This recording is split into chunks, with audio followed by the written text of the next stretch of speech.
davom etamiz. Ya'ni javoblar qanday belgilanmoqchisiz, ya'ni bir-birining ustiga kartalarni olib borganingizda kartalar shunday ustma-ust tushib tursinmi yoki bo'lmasam qarang, kartalar yonma-yon tursinmi? Ustma-ust tursinmi? Ya'ni gorizontalmi, vertikalmi joylashishini so'rab turibdi sizdan. Keling biz bir-birining ustiga qo'yilgan kartalar deb belgilaymiz.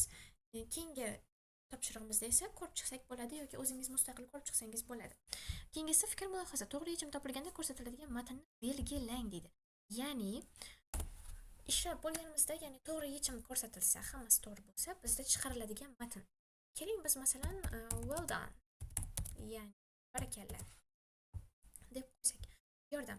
Yuqori chap burchakdagi belgidan foydalanib, foydalanuvchi ko'rishi mumkin bo'lgan mashq bo'yicha ko'rsatishingiz mumkin.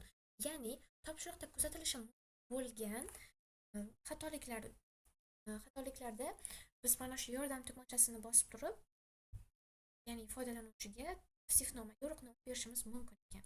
Bu yerni istasak bo'sh qoldirsak ham bo'ladi. Biz bo'sh qoldiramiz, bizga uncha shart emas.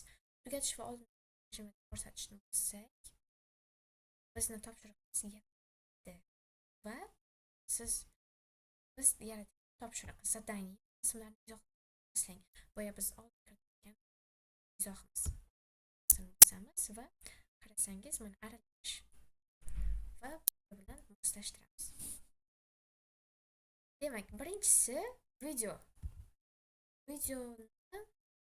Oppoqoyeva 7 gnom multfilm qilgan. Mana, ko'rdingizmi? Uchib ketdi.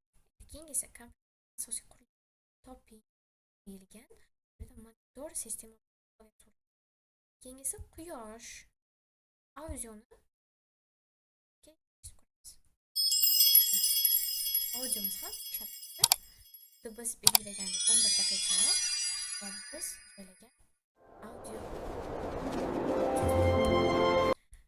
va well done. Biz topshiriq. Shu bilan bugungi topshiriqimiz tugadi. Keyingi videomizda keyingi topshiriq turini chiqamiz.